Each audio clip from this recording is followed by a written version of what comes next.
Hi everyone, it's me, Chris. How's it going? How are you doing? It's Friday. Drawing names.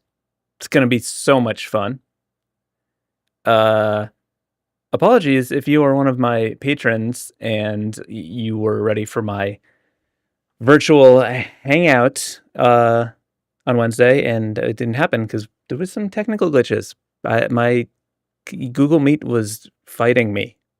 So anyway, I want to reschedule that very soon. So anyway, that's it. I'm gonna draw names.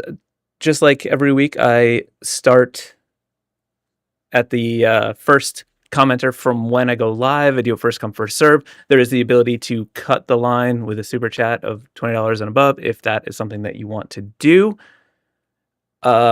Just a couple quick mentions. I do turn off any ads on my live streams. So in exchange for that, I'm going to do my own ad. So it's sponsored by me. Did you know we've got new stuff in the shop? Have you seen this new shirt? We've got new hoodies, and I talk about those a lot, but I haven't talked about these new shirts. Look at that. Look at that color. Look at that color. Comfort color shirts. These are super comfy and nice and delightful. Best fitting shirts ever. It's pretty much all I wear. We did have these shirts, but they're sold out, I think. There might be like one more. And we've got the hoodies too. And you can use the promo code LIVE to get discount off your order. If you are a patron or a YouTube channel member, use your code because you get a special code that's even better. So do that. All right. I don't really need to say much more other than shout out to my very special patrons and YouTube channel members. All of the official Piascik tier members and patrons get their name drawn and included in all the videos I make while they're members or patrons. That's confusing to say, but we have both. So those are the options. I couldn't do it without you all. You're the best, and we got stuff happening on Patreon.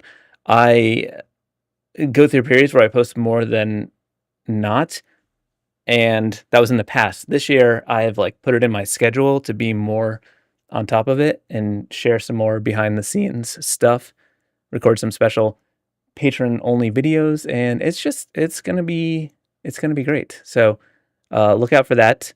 All right, I'm gonna switch over to my iPad.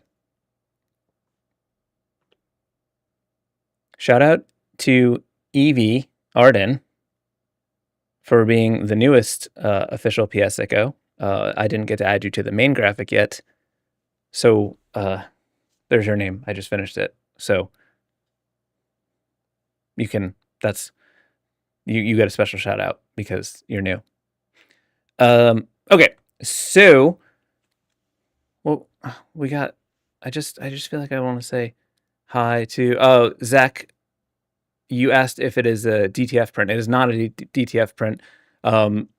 The shirts are screen printed by Mammoth Print Shop here in the US. The hoodies are screen printed on the sleeves and on the back, and then there's a small graphic on the front that is DTF, but the rest of it is screen printed. I've been using the DTF stuff for more like one-off things and like limited run stuff. I still like to do screen printed stuff, so there's that. 13 Bellhop, you said your new give up drawing is absolute fire. Thank you so much. I appreciate that. AJ McCracken, you said the Don't Feed the Demon shirt you wear every week. Thanks. This is one of my favorite things that I've ever made. So I appreciate that. All right, I'm gonna start drawing. What is my iPad doing? What are we doing here? I got a new updated my OS, and it has a new feature that I don't understand yet, and I'm not crazy about it. Apparently, we've got Windows now. Wow. Okay. We just we did that. We just learned about that altogether. I made new background music for once, but the thing is, I did it last minute this morning, and I think I got the audio levels right. And then it was hard for me to check because the track that is the first one starts quiet because like I don't know what the tracks are because they're um, I have a subscription for music that I can use royalty free, but I don't know whatever. Anyway, that's not the playlist. Holy moly. Okay. There we go. All right. The first name on my list is, where's my pencil? First name is Raz Keren. Raz Keren. Okay. What are we gonna do to start this off?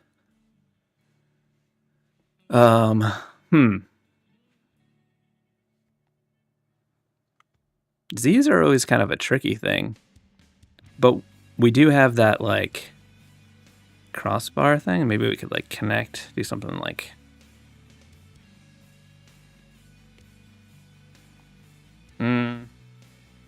I don't know.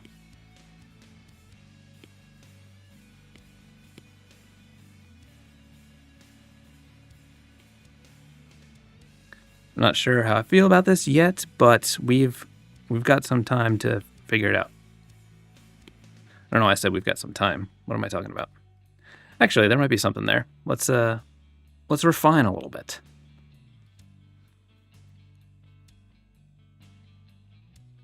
Hell yeah, good Chad.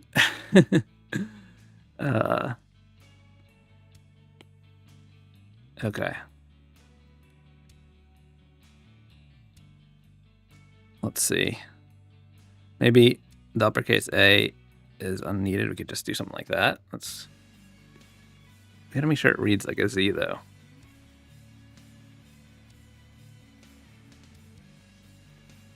It sort of does. I think we might need to adjust the angle a little bit. I think the whole thing could use some rotation. I'm gonna see how it reads when we do that.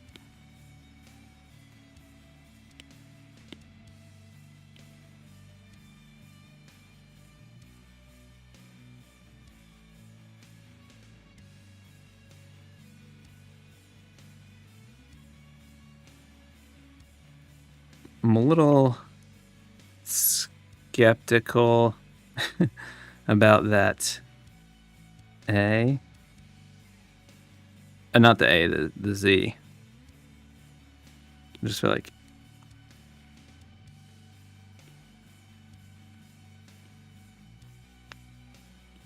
maybe we need to go back to that. And maybe this goes.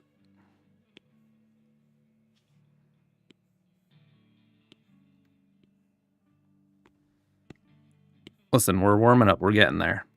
It'll happen. Just give me a minute to figure out how to draw because it's not there yet. This may be a situation where we need to we jumped right into it. Like maybe I need to do a little bit more experimentation.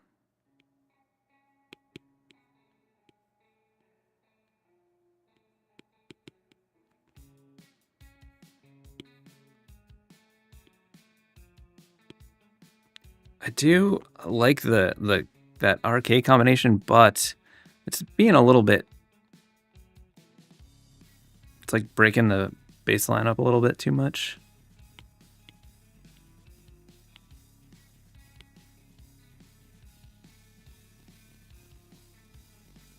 Okay.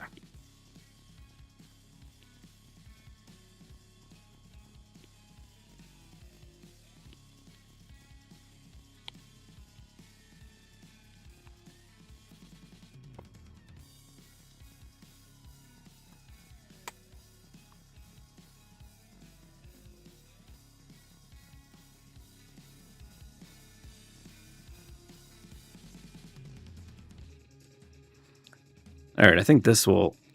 Oh, there we go. I think that helped. I think I just needed to like raise the counter of the R.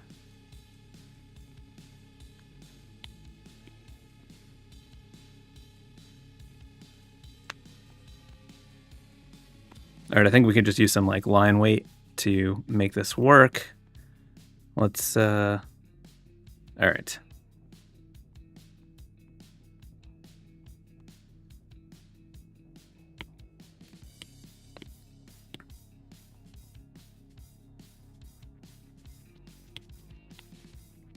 Also, feel free to put some any questions. Ask me anything in the chat so that I feel like I have something to talk about. And I will answer as many as I can.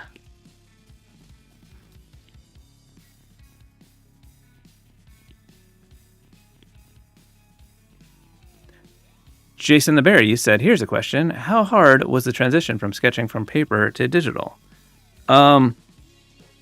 So it's been a long time, but at the beginning, there was like quite a few years that I would still do all of my line work in like a felt tip marker pen, like a sign pen, and then I would color digitally, and then I would do like any like tweaks or edits digitally, but it really just came down to me figuring out, like, finding a brush that worked well for what I wanted to do. And then once I did that and just like spent a little bit of time drawing with it, it quickly became very, very natural. The iPad sped up the process for me because it was at a time when I was doing my daily drawing project, and I was just like, I would force myself to just use the iPad, and it was very convenient because I would just like sit on the couch at night. My daily drawings were always like the last thing I did in the day. So I just was not thinking about it because I was just, you know, drawing while watching TV or something. And then very quickly it became super natural. But really figuring out that like what pressure sensitivity I like, and then dialing in a brush that works to the similar to the way that you draw on paper. The technology with like the pencil, like the Apple Pencil or like the Wacom Cintiq is so good at this point that you can pretty easily get like dial in exactly the feel that you want.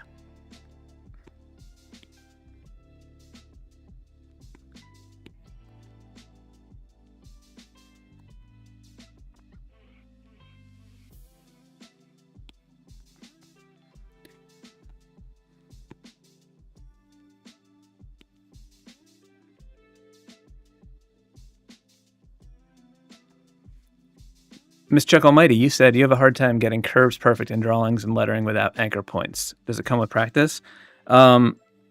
Yes. There's definitely some things that can help.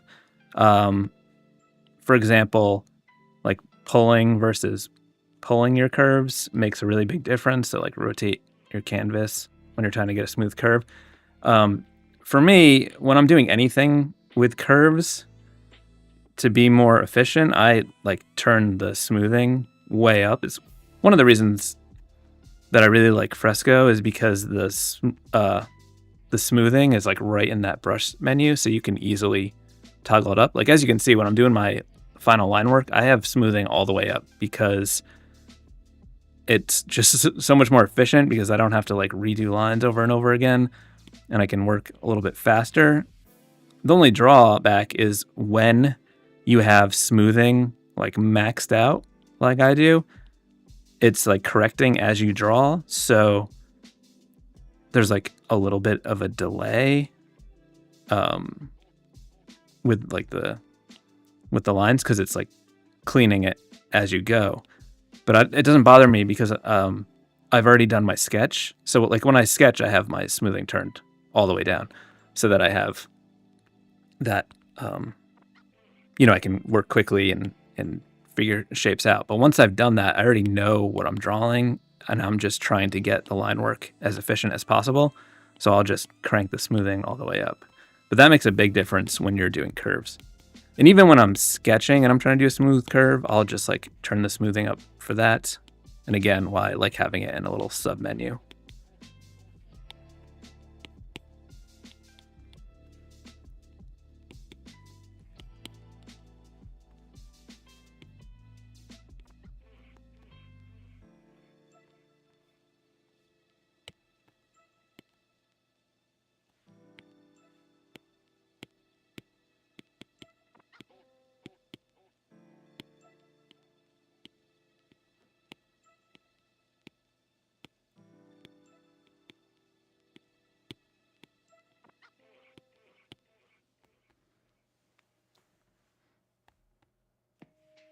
All right, Raz Keren, hope you like it. What is next? Let's see.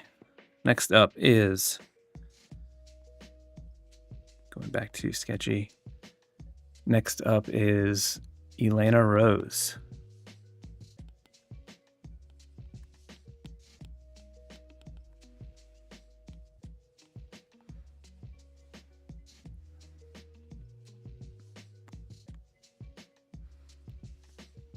All right, what are we gonna do here?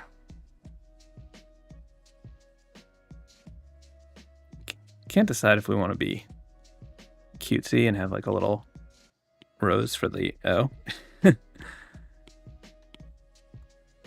I don't know. It might be a little too cutesy for what I'm trying to do here, but we'll see. It's worth exploring the idea.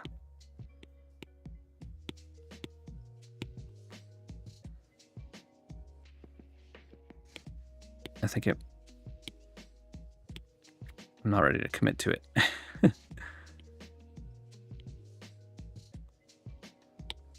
It's hard for me to not do something with like a lowercase, an uppercase E situation where it's like goes down below and like connects into something, but I don't know if there's actually something to connect to. I think it's too short of a...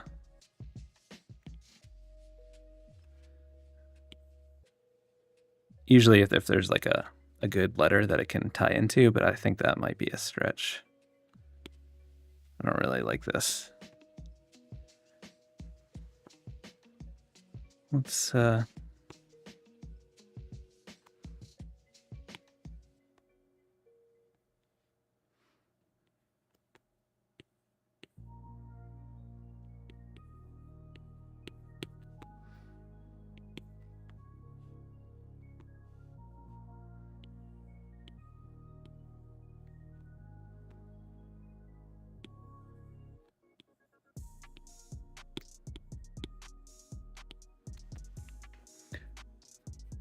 maybe there's something with the rose. Let's see. As you can see, I am super rough when I sketch, and I think that's important because like I can quickly like iterate ideas without like spending time trying to like make it look good, because I can just sort of like visualize it quickly and decide if it's worth the time and effort, and I can do more kind of ideas and concepts quicker.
I think this might be something. Let's see if we can make this look good, because it doesn't yet.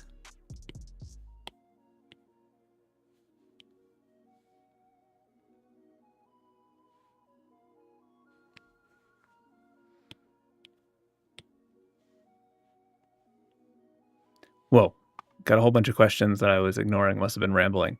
Matt Crane, you said, do you ever have iconic drawings that have become their own thing over the years and still show up from time to time, or do you make money off of, or you still make money off of like a sticker design or a shirt? I do repeat like stuff a lot in my work, especially because I do a lot of stuff where it's like lots of little individual like elements, like that little cloud guy, or I don't know. I feel like I'm very repetitive in like the kinds of characters that I draw. So I guess that means yes.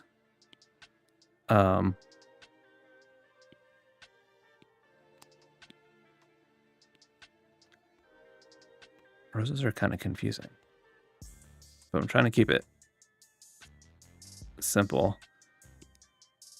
I think my plan is to knock these letters out of like a black shape, and then I think it'll help make the using the rose as an O a little bit more cohesive.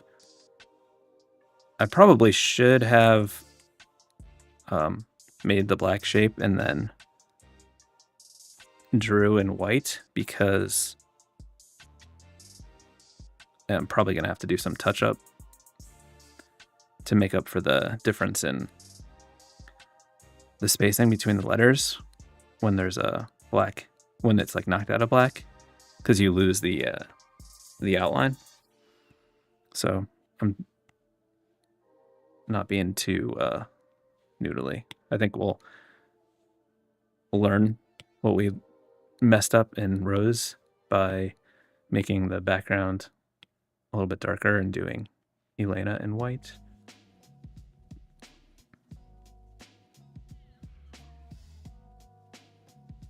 Art by Omar NYC, you said, is there a theme this week? There's no theme this week. I'm just drawing names. Every now and then I'll like just come up with a theme just to try to keep it a little more interesting, but I don't know.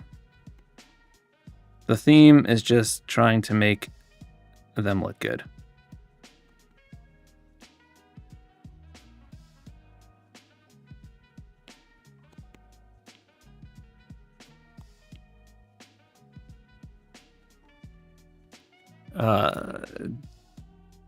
Dialogue 1838. How do you determine whether a stroke should be thick or thin? That's a great question. So when you're doing script, you want to think about how it would be if you were doing it with like a brush, and that's like how the thicks and thins on script is made. So on an upstroke, it would be thin because the brush is going up, and then on a downstroke, it would get thick, and thin, and then thick. So on script, that's how you figure that out. You can, even if it's not script and you're doing that sort of thing, you could think of it in that way, and that's going to help it read better and look more natural. Okay, let's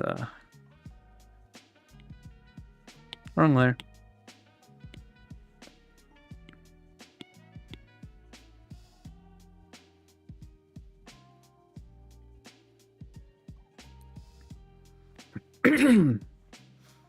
Skippy, you said with Raz's name you decided heavier line weight, so you drew the letter shapes.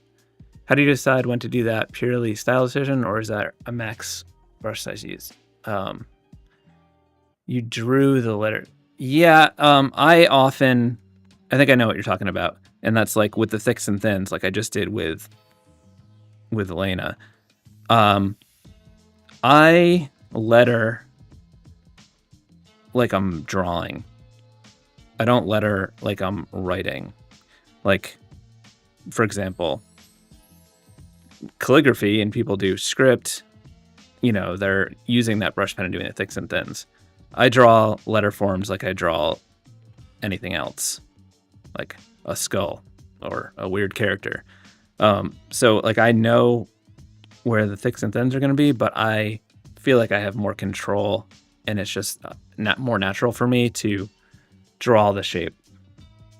I don't feel like I have enough control if I just do thicks and thins, because I don't like to vary my pressure that much when I'm drawing. It's pretty consistent, and that is sort of needed to get that stark, especially when I'm doing like dramatic changes in weight. Like, you would need a lot of pressure sensitivity there, and I find it to be too touchy, and I don't have as much control.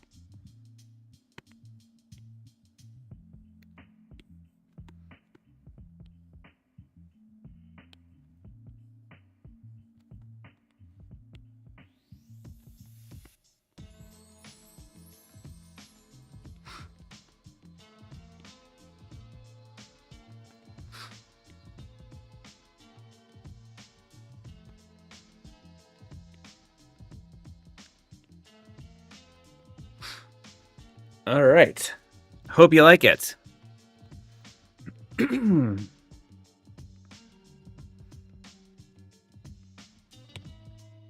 Next up is Joe. Fabricator. I know it's... Wait. Fab. Guys. I made a joke and couldn't multitask. Fab. Rick. Ator. It's like, I understand, I know the word, and I was just being a silly goose, and then I spelled it wrong, but now I'm paranoid. Okay. Woo! I didn't realize how tricky that word was. Did you? I didn't. What are we gonna do for Fabricator? It's a long word. Maybe we'll see like what kind of tricks we can do to like make more space by doing some stacking. Like maybe we're fabricating a... I don't know what I'm talking about.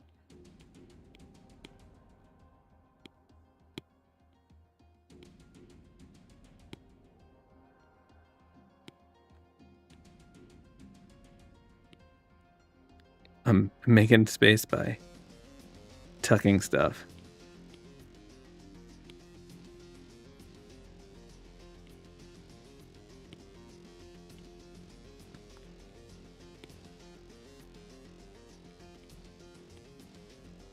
The tricky thing about this name is like your first name is so short. So I don't know, maybe we can figure something out.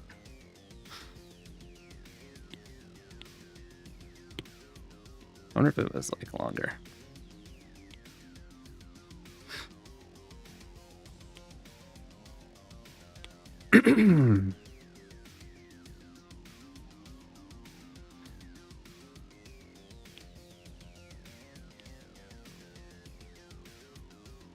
Patrick Butman, you said, could you share any pro tips on how to market something for Fresco users? I created some shapes libraries that I want to market, but I don't know how. Hey, have you guys seen Patrick Putnam's new shapes libraries? I mean, I guess it's you could maybe see if there's like Fresco groups on like Facebook or like Reddit or something like that.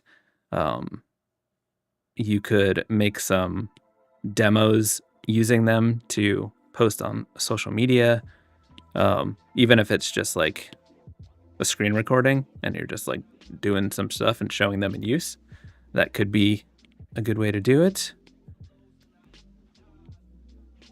But I think, you know, the important thing is getting people to see them and then know how to use them.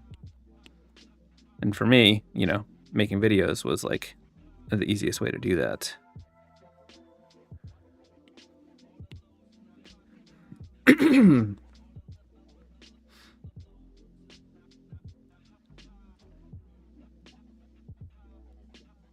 All right.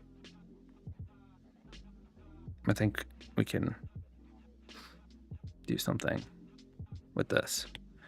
I feel like I want to do something I want to make it a little bit more interesting. I think what I'll do is try to make like a cooler shape to work from. Maybe we'll use symmetry for that, for the shape.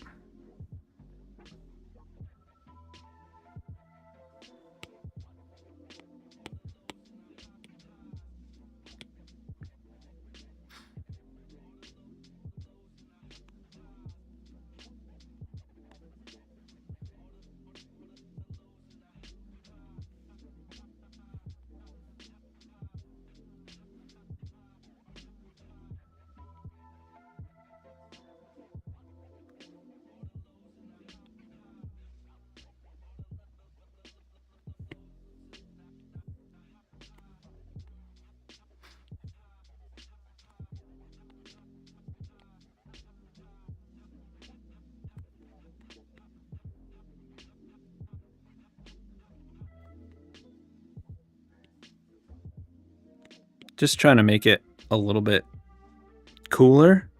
And I think this might do it.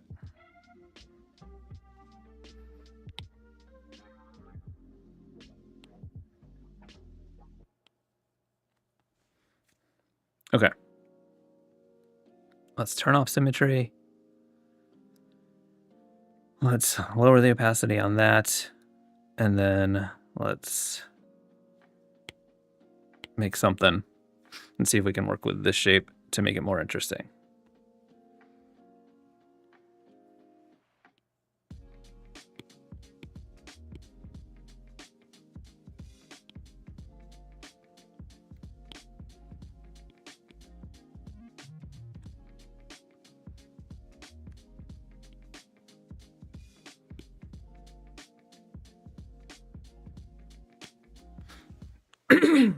Oh, Joe is already cooler.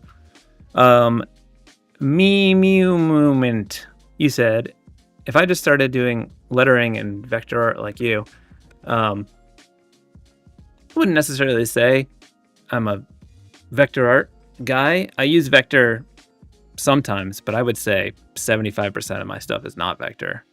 I just find it a little too limiting in terms of like the kind of analog textures that I like to use. I can make it work a little bit with vector, but it's vector is compromised. Anyway, I guess that's not the point. What is the most beneficial way to sell it? Commission, digital product, or making physical products like shirt, etc.? I think it's a tricky question because when you're first starting out, beneficial is like in terms of like earning money, definitely the more money comes from like commission client work, but when you're first starting out, it's hard to get that kind of stuff. So you might be better off like making your own stuff, and the benefit, the side benefit to that is like you're promoting yourself at the same time, and like the way you start getting work from potential clients is like them seeing your work and liking it and wanting to hire you. So like you got to do the personal work to get that stuff out there. And doing that stuff, you can, make products from it if you want. I mean, that's how I started. Like I did my daily drawing project where I was posting a new drawing online every day. And sometimes I would turn the ones that I liked into products. And it's so much easier now because there's all the just like print on demand options that are good that weren't around back when I started, or they were, but they were just bad. So making personal work and making stuff with it is a great way to get started. Okay. And now to go back on what I just talked about, where I said I don't usually use vector. I'm going to use vector again, because one of the benefits of vector for this kind of thing is I can get those sharp angles with the vector trimming. but you know, that's my reasoning. I also still need to touch this up a little bit, but I think I'm confident in going to final. What is happening? Oh, I'm on the wrong layer. Okay.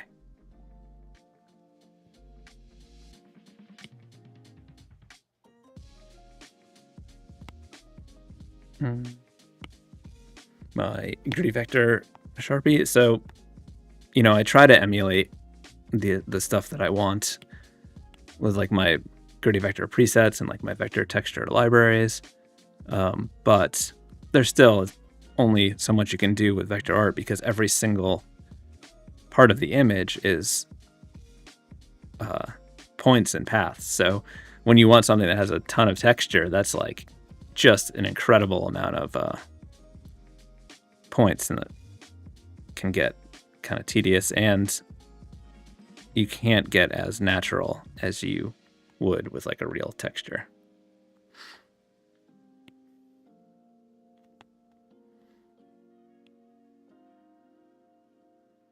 But I can do things like this, like draw through the line and like make these really sharp points. Actually, this should be longer.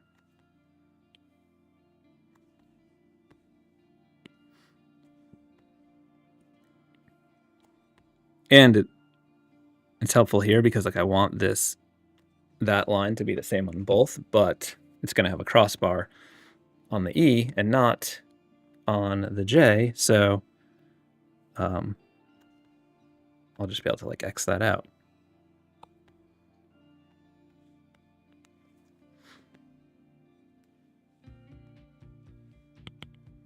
So I'll just use the modifier and then just go boop, boop, boop.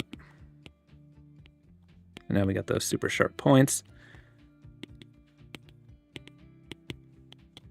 Then we just need to bring in the crossbar on the E. I'm just going to turn off symmetry to do that.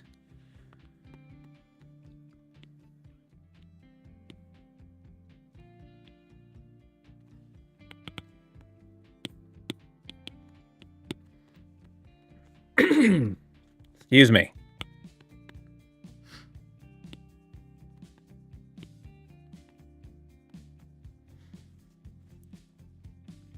All right, let's turn back on symmetry to get some of the lines for Fabricator. What am I doing? What am I saying?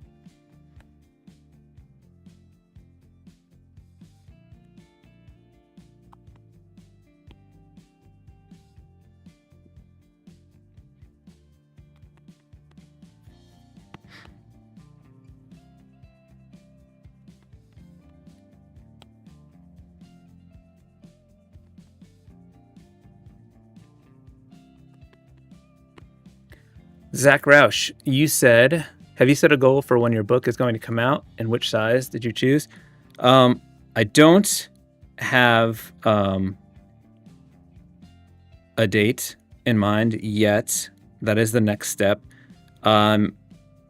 Almost certain I'm going to be doing the 8.5 by 11 soft cover because it's like the biggest option, and I think that will be cool. And it's just going to be a big, nice size. And I think I decided I wasn't that crazy about the hardcover option as I thought I was at the beginning. The other thing is that I might, since I'm doing a soft cover, I might try like a special version with like a custom sleeve that goes with it. That might be kind of cool. I don't know. That's an early idea in my brain still that I got to work on. But I forgot to turn off the symmetry, and now we've got so many extra things on the other side that I don't want. So let me clean that up. Let's just make this this R first. Hopefully I can even figure out what I was trying to do on the other side.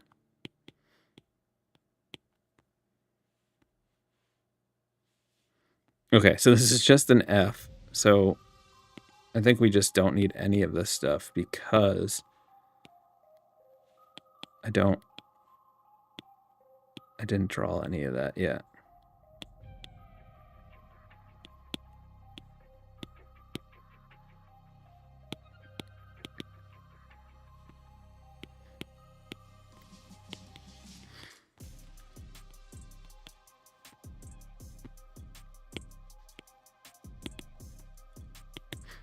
Definitely have a lot of work that I need to do for the book, which I'm excited to do, but it's going to be a lot.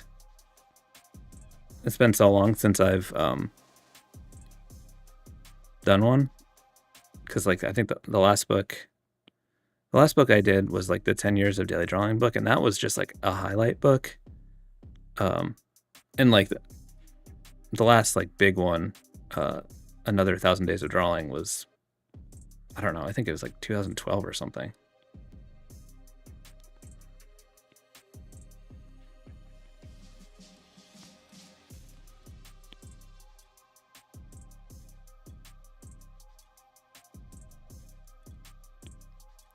I might have to adjust the bottom of this T. But, and this R, we got a problem here. Nobody told me about this problem.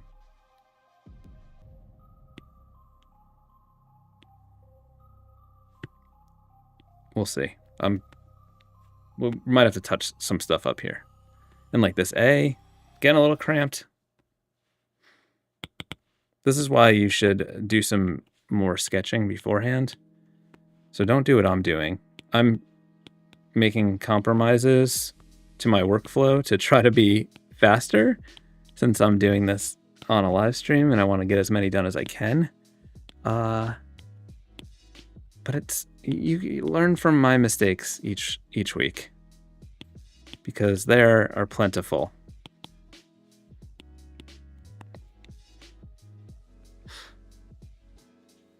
I don't have a solution for that yet, so we're going to come back to it.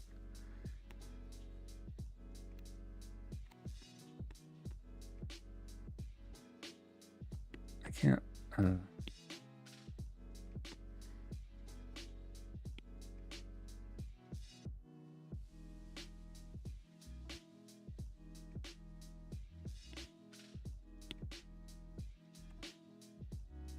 Yeah, we are just winging it over here and running into problems. Because your boy didn't prepare. I didn't think it through. And we'll see if I can dig out of this hole, because there's a big hole that I've gotten myself into over here. There's problems arising everywhere.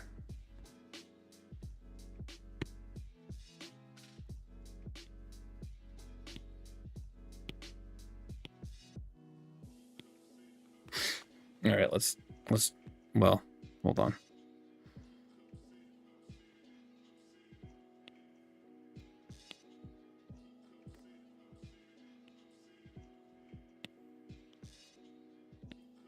I'm gonna look up at questions in a minute. I just feel like I need to get a little bit out of this crazy, complicated fabrication hole that I'm in right now. Look at that mess. Let's cut it out. All right. Mikhail Morris, you said, what's the hardest thing about doing vector art?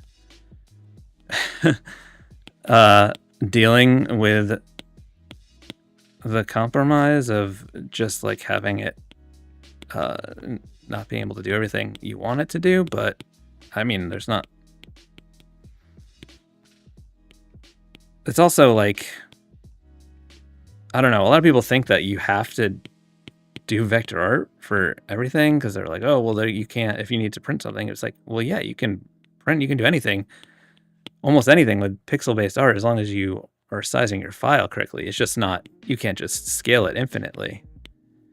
And then people will be like, oh, but what if you don't know what you're going to use it for? And then all of a sudden you need to print it 10 feet tall. It's like, well, I've been doing this for a long time, and there's never been a situation where I've made something and then it just so happens that it needs to suddenly be 10 feet tall. Because if I'm going to make something that's that big, I'm going to think about it differently than I would think about a regular drawing. And there's lots of other variables. But most of my drawing, like I draw all the time just for myself. And most of the time, that stuff, there's no plan for it. But it is stuff that ends up being like a design for something, like a sticker or a t-shirt or a print. And I work at a resolution that's really gives me a lot of flexibility. And I work at that size because it gives me the best brush control. And that's like, I don't know, 4,000 to 5,000 pixels. And when you translate that to 300 DPI in inches, it's like 16, 17 inches wide. So it's like, that's pretty big. And if it needs to be a little bit bigger, you know, it can make some adjustments. Okay, so the problem is there's issues with the Fabricator thing. So when this sort of thing happens to me, what I like to do is just say, okay, fine, we've got this. This is our structure. And then I usually will switch to a, get out of here. What is happening? Okay. I want to make it more, give it some more life and energy.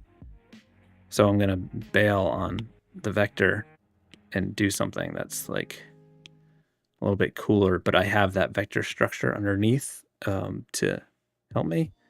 But I can do a looser version now and adjust these problems with more flexibility. So what I like to do is come into where the problem areas are, like this B is a problem.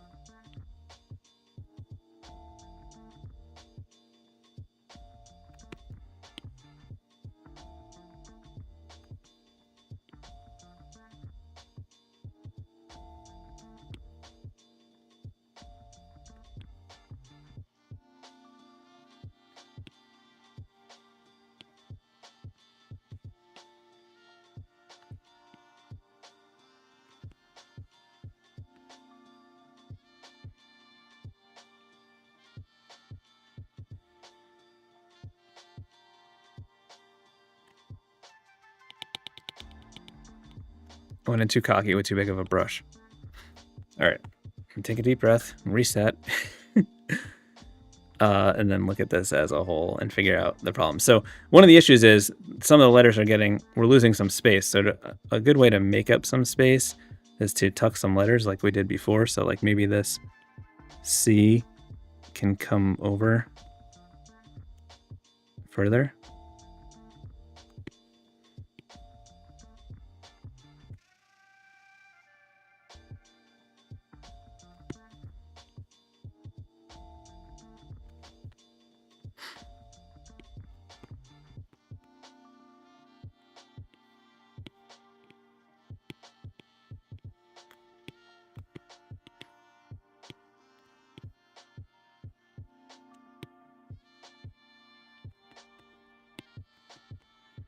Once we figure out a couple problem areas, then I can just kind of go in and bang it out quickly. But we need to make a little bit more space for the B. So fabricate. This is an A in here. I don't even want to look up at the chat. Fabricator. I'm scared that you guys are yelling at me. I'm getting a little stressed out when things are taking long like this. I hope you're happy, Joe, because you're throwing everything into a... It's not your fault your name's complicated. It's not complicated, it's just long.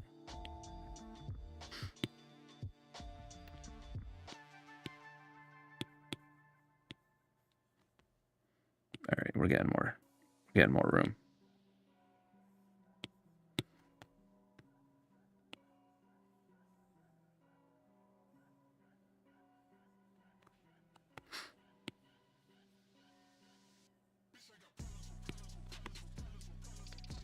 All right, we got some hype music to get me through this.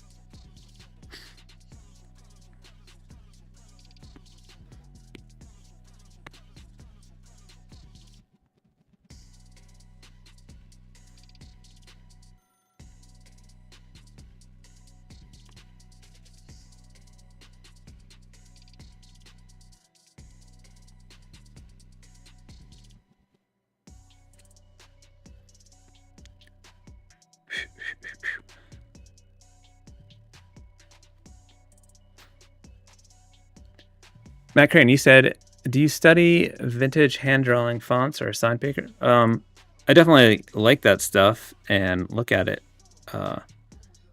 when I see it. I have, I kind of collect that kind of thing when I see it. That recent font that I did, Boy Howdy, was inspired by some vintage 50s like type specimen that I found.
All right.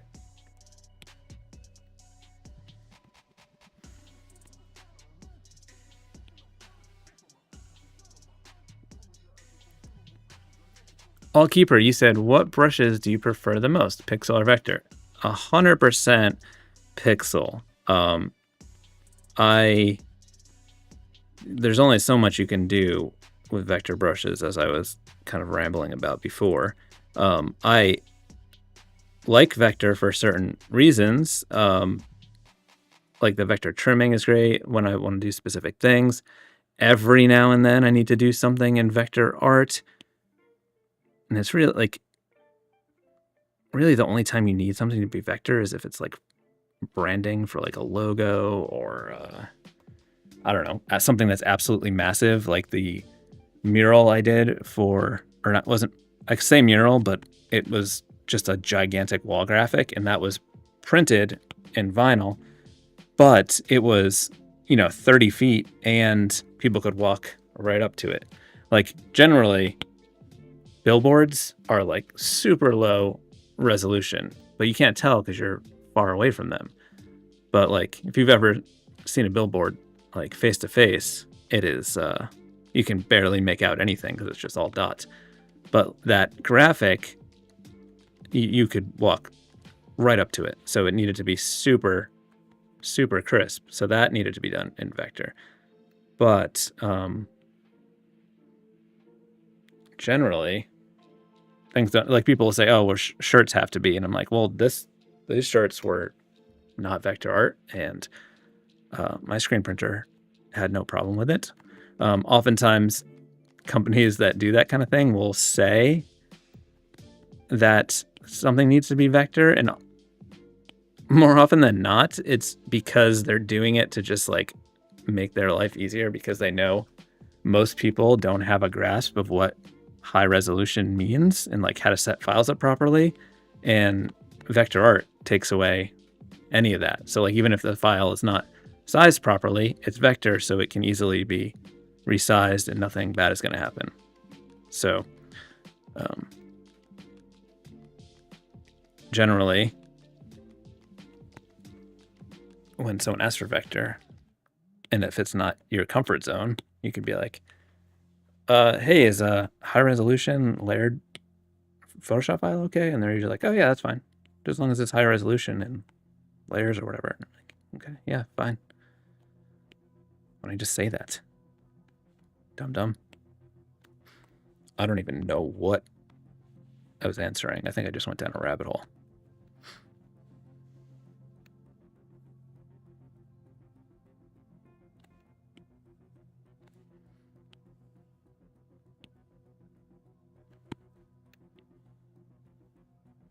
This one took so long. Thank you for bearing with me on this.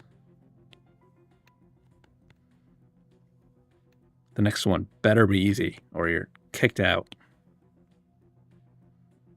Just kidding. No one's kicked out yet.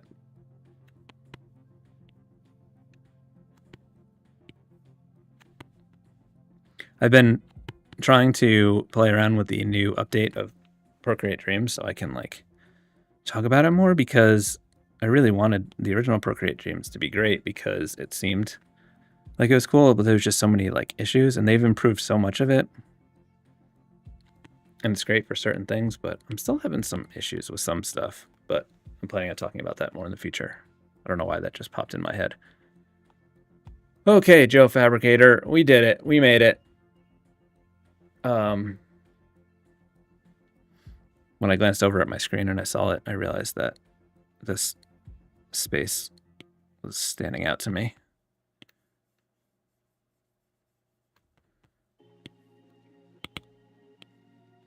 Oops.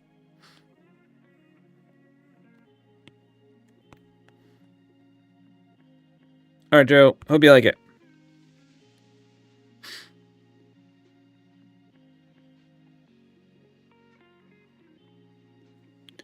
Next up on the list is the one and only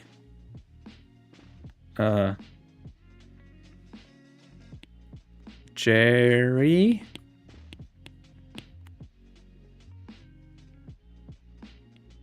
de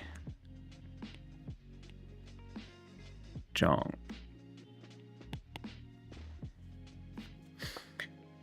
This was supposed to be an easy one. Maybe it will be. Maybe it will be. Maybe we should lean into like the shape thing. Like maybe we could come up with like an interesting shape.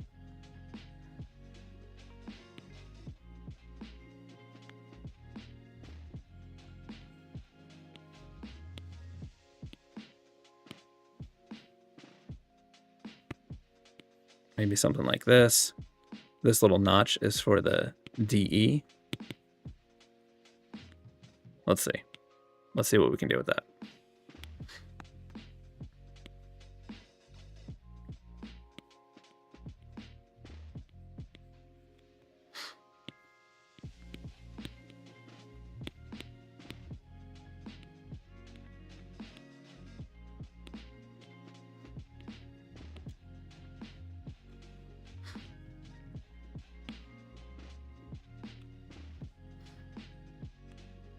Oh, you know what?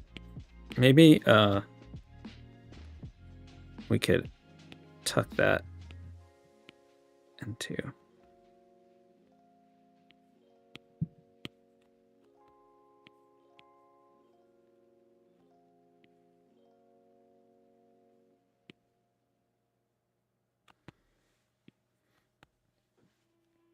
Let's see.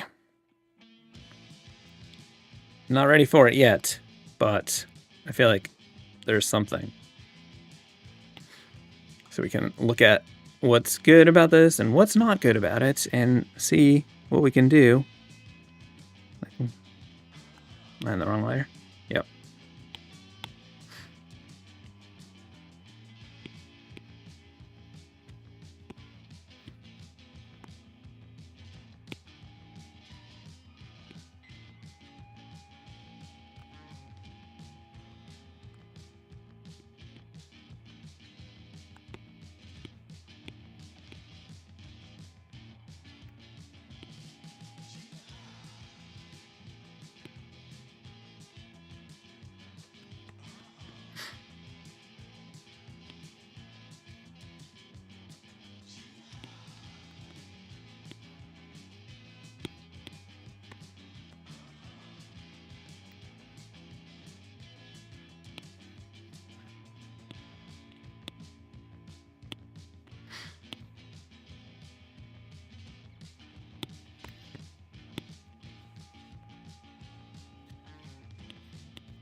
Yeah, let's do it.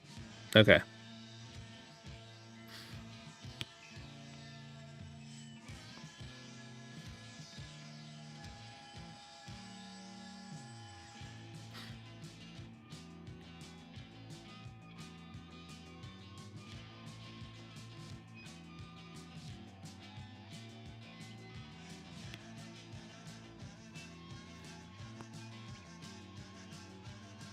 I think I'm going to use vector on this one to take advantage of the vector trimming, so we can use some of these, like keep the continuous line to make it flow.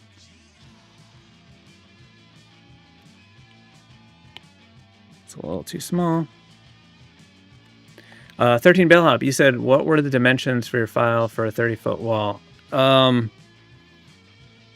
I don't remember exactly, but I just used the aspect ratio, like the same, but shrunk down. And because I was working in vector, it didn't matter because it could be scaled infinitely. It was probably close to what I typically work at, like maybe 5,000 pixels wide. But again, it was vector, so it could just be scaled up to however it needed to be.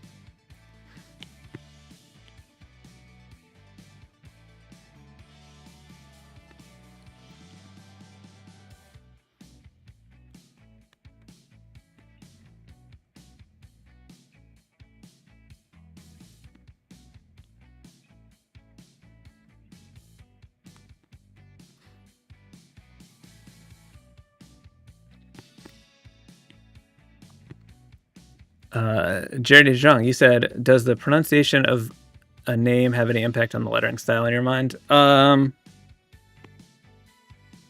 would say no, because generally I feel like I don't know how to pronounce a name, or I assume I don't know. I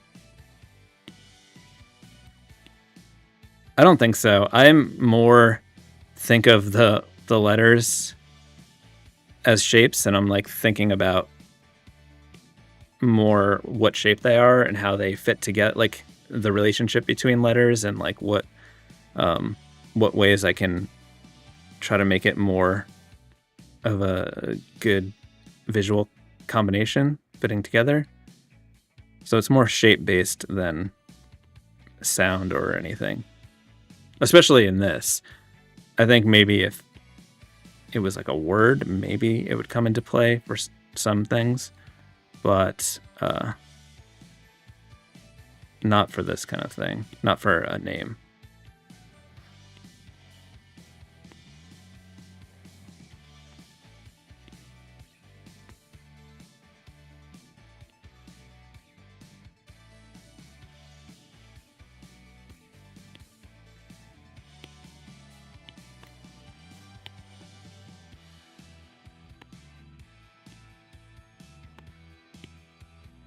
So the reason I'm doing it in a way that looks so complicated is because I want it to like flow in a continuous line. So I drew the lines that I want it to follow, and then I'm drawing the letters over them. And because I use vector, I can just trim off the parts that I don't want. And then it'll make it more cohesive, or it'll like feel like it fits together kind of perfectly. I think I'm going to do some trimming now and then finish the rest because it's getting a little wild.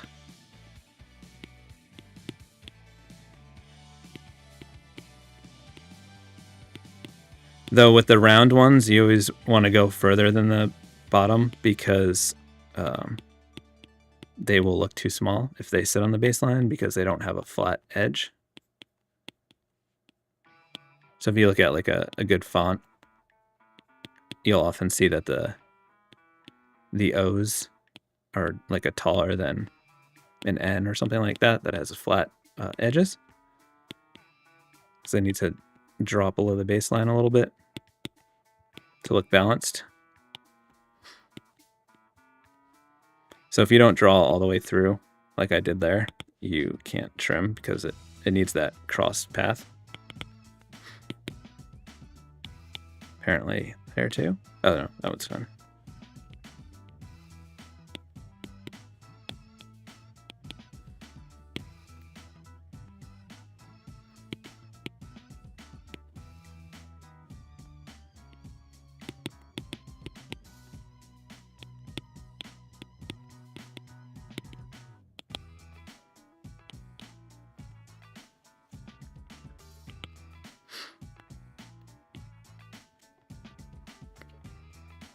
Thanks for the super chat, Joe.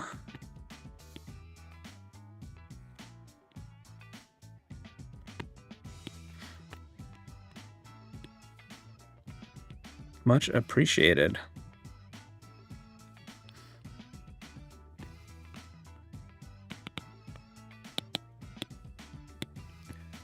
The good chat, you said, am I crazy or did you not used to be able to use a selection from a vector layer and a pixel layer? Yes. So when they updated the shapes tool, which my video on Tuesday is about, they made it so that you could load a vector layer as a selection and have it work on pixel layer 2. I think a lot of that came down to they were telling me about the new shapes tool, the new update, and I was freaking out a little bit because I was like, this is gonna ruin my shapes libraries, and because you couldn't do certain things without that since they like simplified it. But they were like very very interested in making sure that didn't happen and like asking lots of questions and like having me test stuff out. So the Fresco team is the best. They're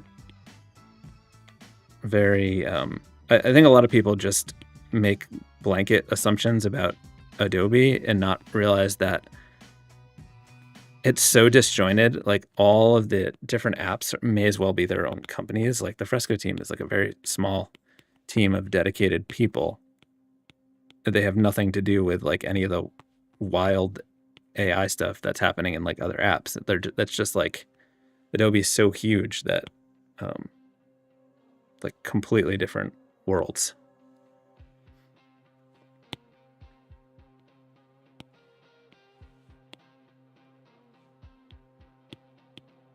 So the vector selection on pixel layers 2 is so that the main reason was to like fix it, keep all the functionality of the shapes tool prior to the update.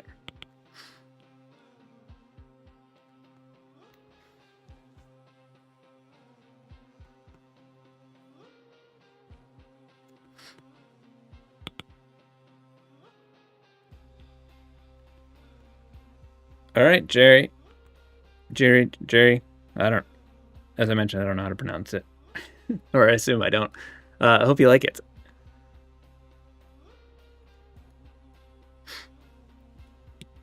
Next up is Omar Ortiz. All right. What on earth am I going to do?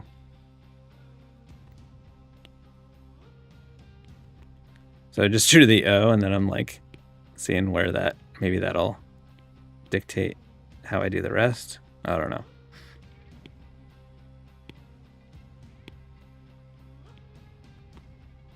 Sometimes I just gotta play around and see what happens.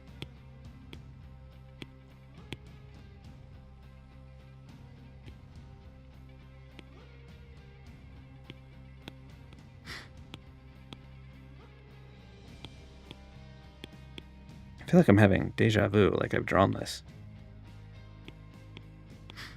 Maybe it's just, maybe I have, I don't know. Have I drawn your name before?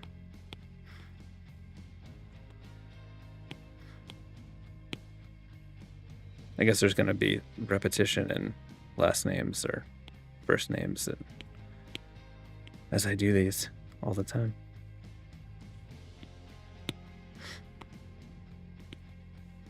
All right, there's some areas of this that are cool and some that are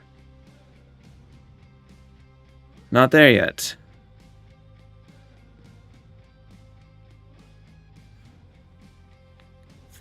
Let's see what we can do to... So I think the problem is the design is sort of being symmetrical, but it the shape doesn't balance that well. So I'm thinking maybe we can kind of push the... That's not what I'm doing this there. Let's push the balance, like the shape, make it more asymmetrical maybe.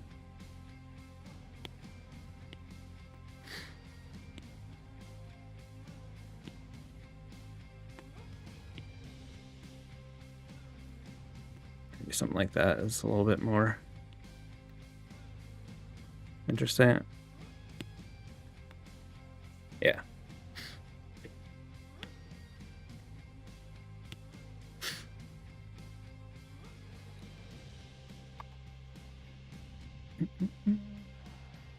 Thanks so much for the super chat, Gabalden Art.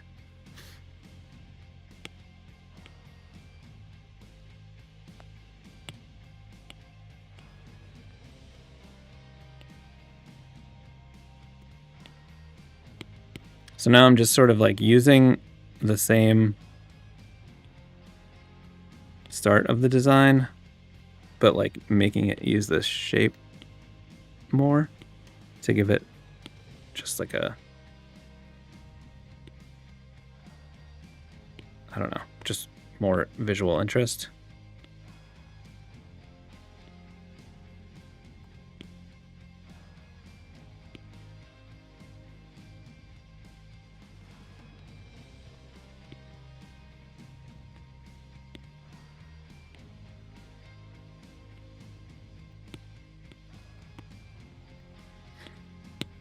All right, it's gotten closer, but there's still some issues, and I think I have some ideas on how to make it work. But the good thing is it's progress in the right direction. So I'm thinking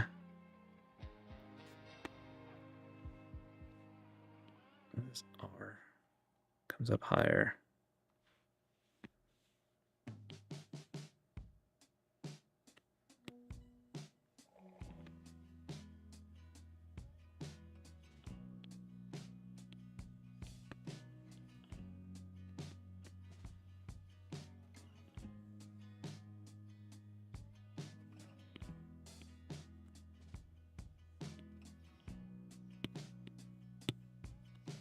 Nope. That was trying to make something happen that just wasn't going to work.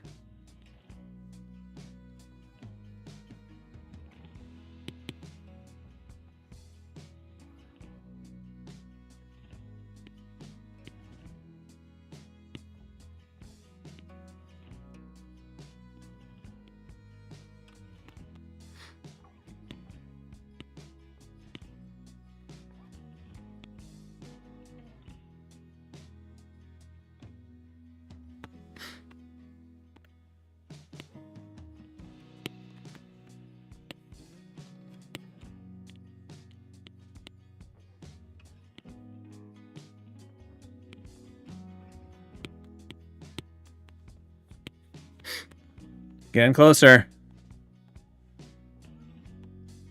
I think most of it's there. We just need to make this a little bit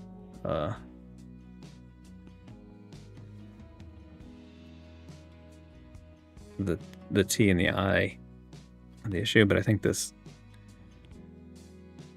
RZ lockup is kind of fun.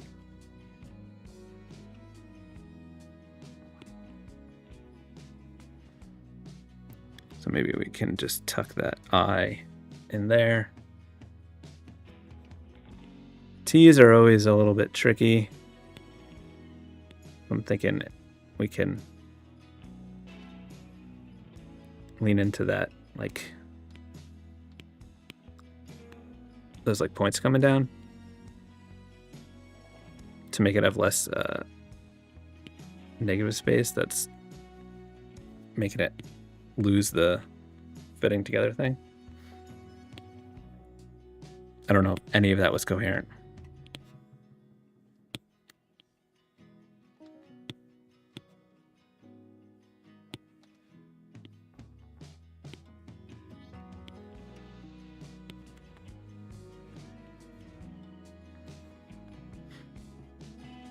We can make it happen.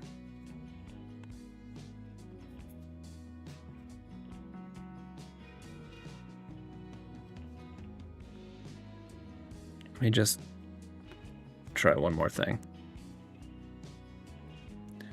Gabaldan Art, you said, thanks again for all the Fresco content. Can't say it enough and will continue to do so. The back catalog of helper vids has demystified Fresco and made the smooth transition from Procreate. Thanks so much. That's so great to hear. Ghetto Scrub, you said, if Fresco is free and just as capable, why do more people not use it? Is it just because Fresco is fairly new compared to some other software and people just stick with what they're used to? It's actually not that new. And prior to Fresco, Adobe had Sketch and Draw, and then those were merged to become Fresco. The problem is when they were first merged, the initial release of Fresco wasn't that good, but I think just so many people, like Procreate has had much better marketing. Adobe doesn't really talk about Fresco. They were very bad about talking about Fresco for a long time, but slightly better now, but not great for sure. And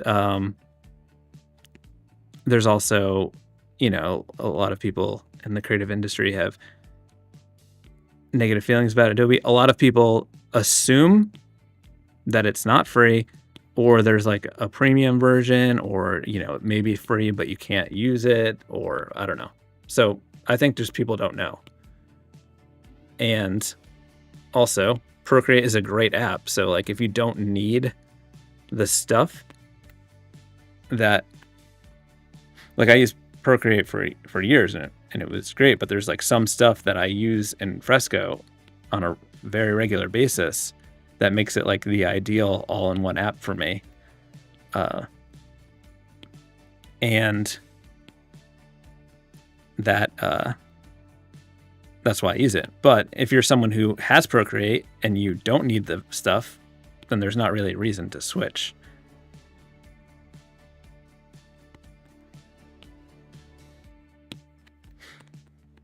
All right, I think that having the T a little less finicky makes that work. So we are gonna just tighten it up.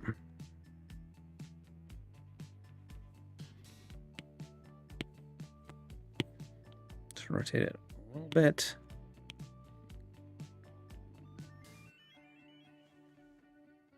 And yet again, I'm gonna use vector because it's so, the shape part is so integral to this design, and that is gonna be great for just trimming out what we don't need.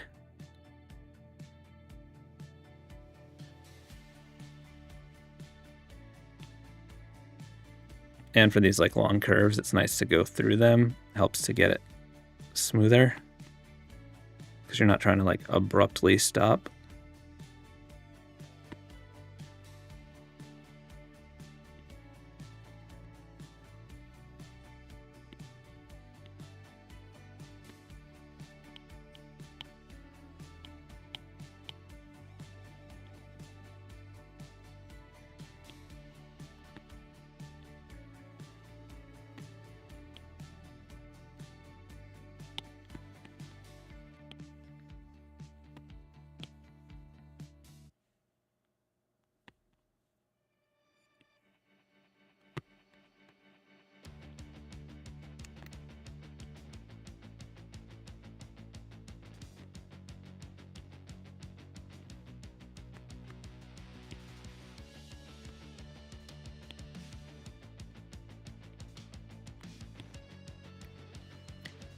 Druvis, you said, what's your favorite letter to draw?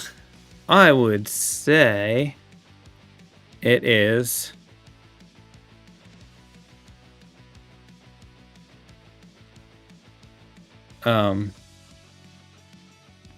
maybe I like R's.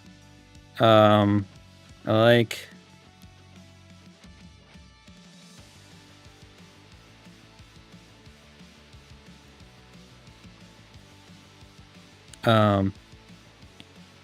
sorry, I got distracted because I saw some typing happening in my document, and I'm always paranoid that means I've messed something up.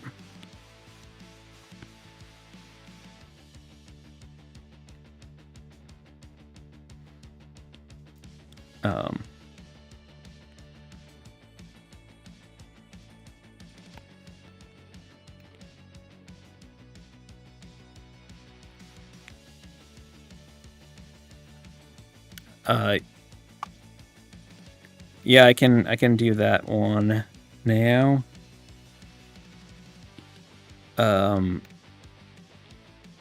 What am I saying for? What are we doing here?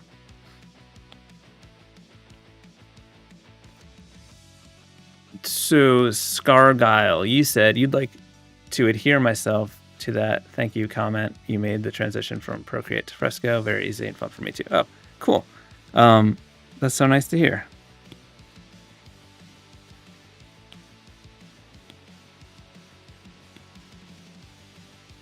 Not that I'm trying to get people to transition from Procreate. I'm just sort of share why it's works the best for me.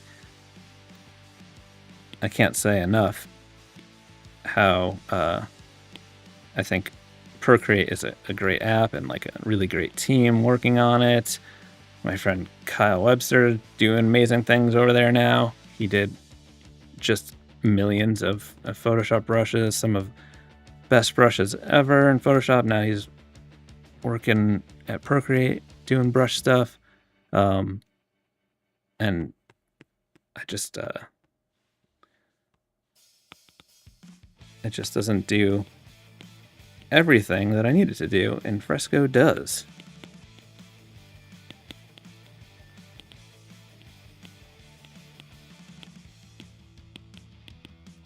I've always been sort of like software agnostic because I've used lots of different software, and it's just like I think of it as a tool.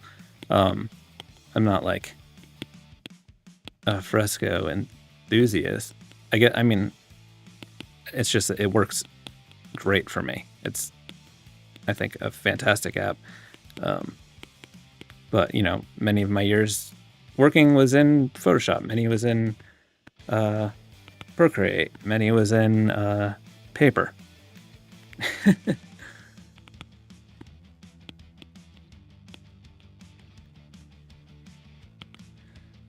Okay. I think because of all like the negative space on this one, I think we just need to do a quick little 3D situation.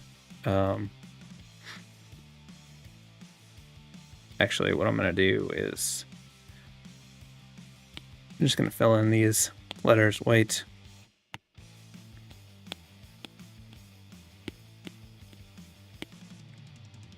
And now we're going to duplicate it. And then let's turn off that one. Actually, let's not duplicate it. Let's just make a blank layer. And then let's load that as a selection. And then we can just fill it in below. And then we don't need to do as many fills. And I'm just going to fill in the counters.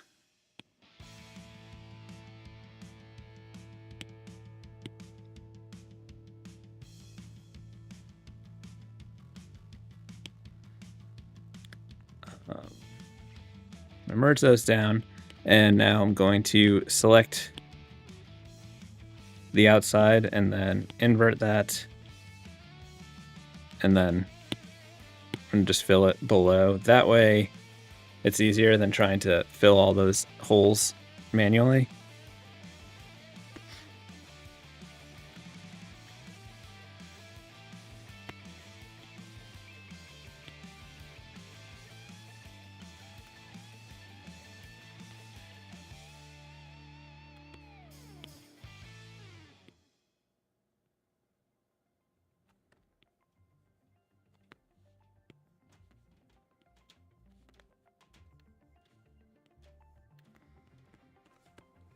Okay.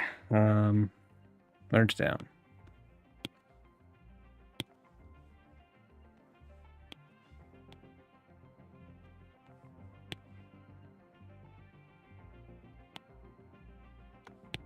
Why aren't you filling? Okay.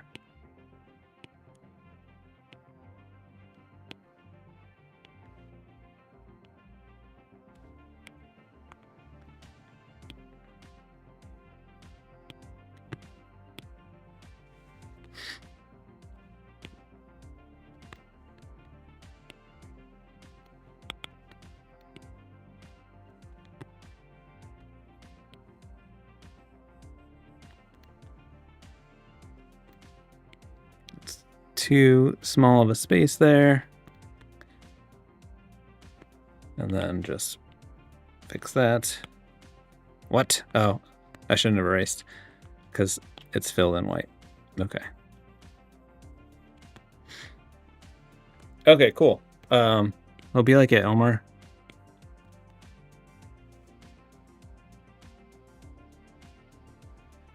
All right, and now we have to do the Patrick.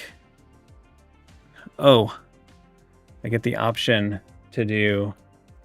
Let's see, I gotta zoom in on this. Patrick Abaldon or Pico. It's got an accent. Like that. Or Patrick Abaldon. That's such a long name. I think.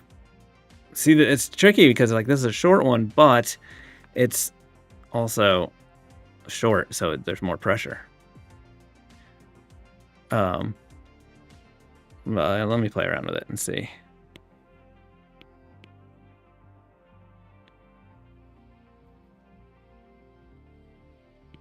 I don't know what I'm doing. I'm drawing these like. I guess the accent was making me do these shapes. There's just so much more pressure when it's this short. Also, P's.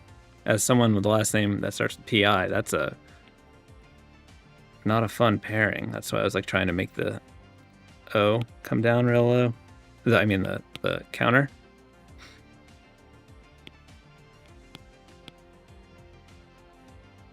There's so many issues because it's like, I was like, oh, this is fun. I like how this is happening.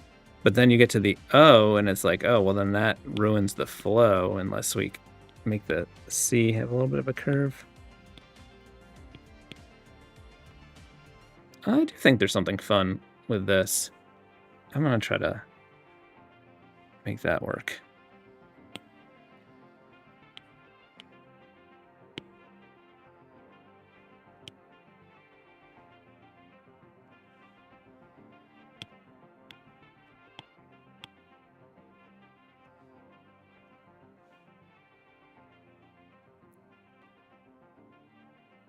Turn on guides so I can. I feel like it's going to help me have a more woof. What is my brain trying to get out? Consistent height?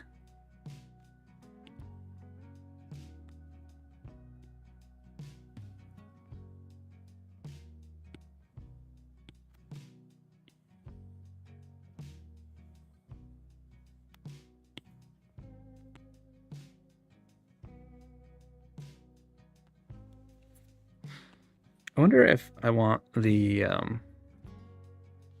cleaner circles or like a regular circle.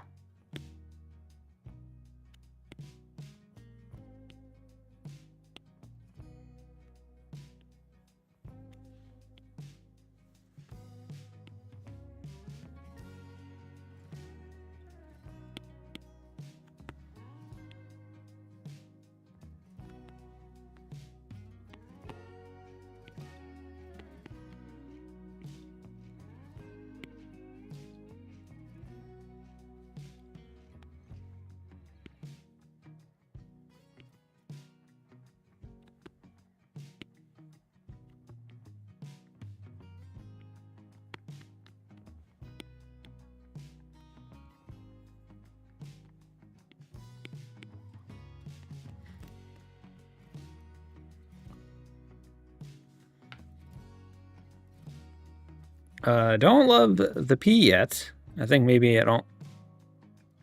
Maybe that's better. Let's see.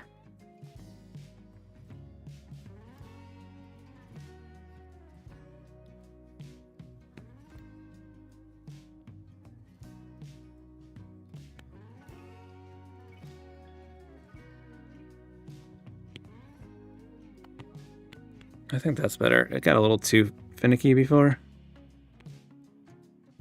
It's just a little too tall. I think the C is a little too squished.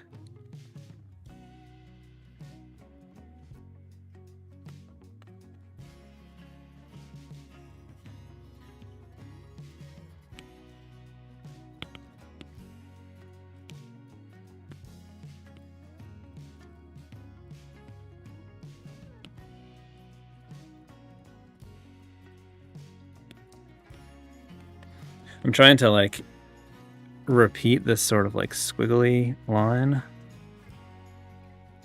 for cohesiveness.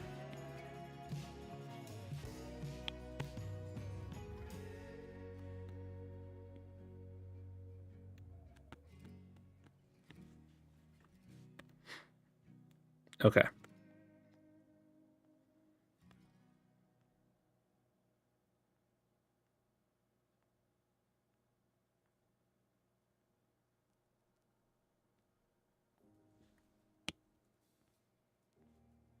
Did we go so long that my oh no, I thought the music ended. But I think it's okay.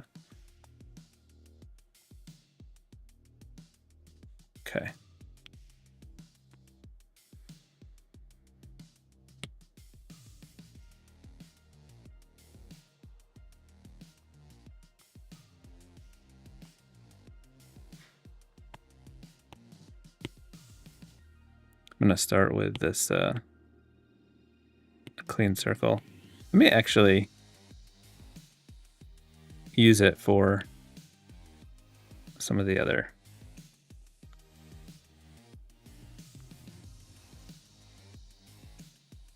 like the curve on the C.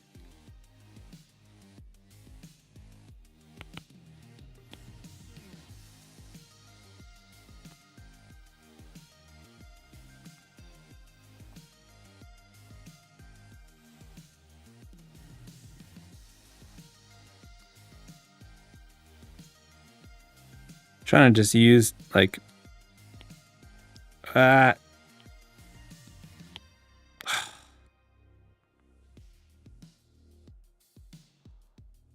pieces of it. You know what? The size is gone, so I lost it. What I can do is take this and then copy and paste it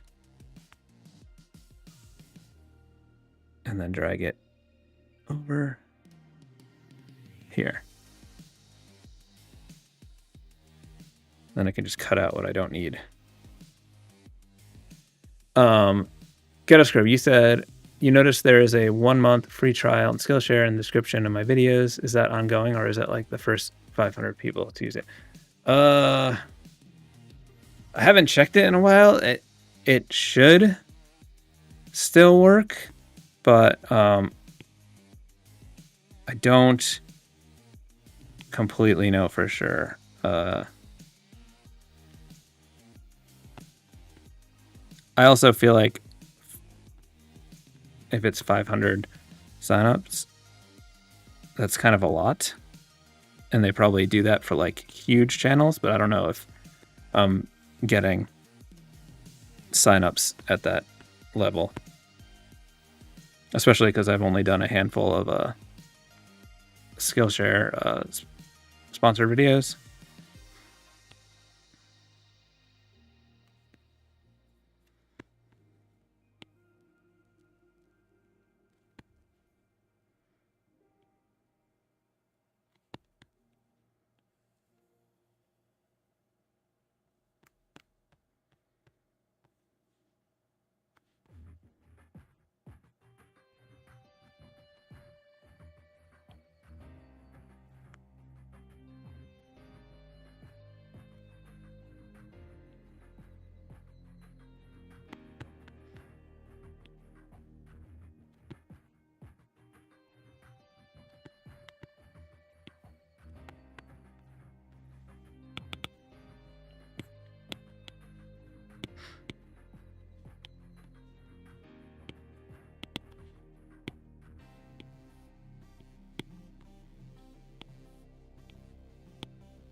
I feel like I talked so much in this video about why I don't use vector that much, and I've used vector like almost the whole time.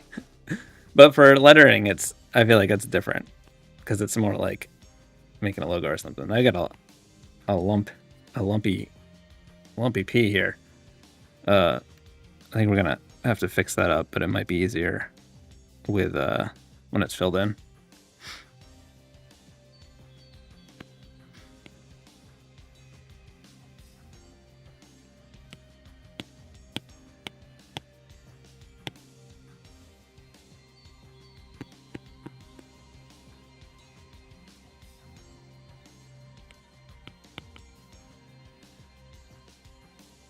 Oops.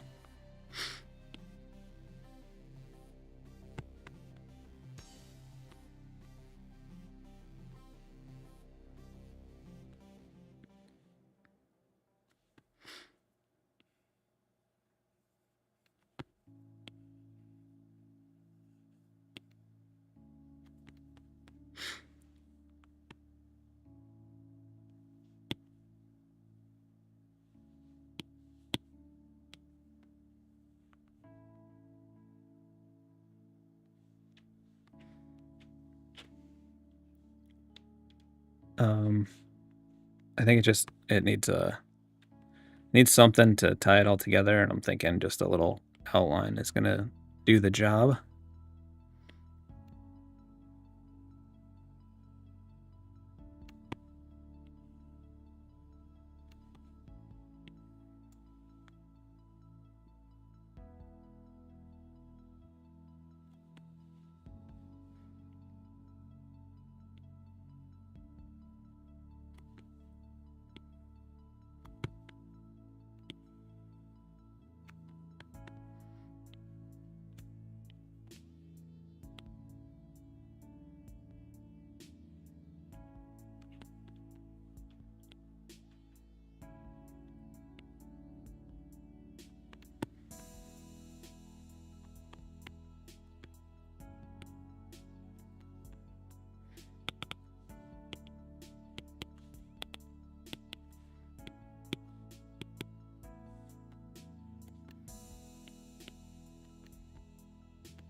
All right, cool. Hope you like it. I gotta go. New video on Tuesday. Live streams on Fridays. Thanks for hanging out. You're the best. I'll see y'all real soon. Bye, Ron. If I drew your name and you want the file, you can reach out via the contact form on my website. Okay. Bye. Thanks, everyone.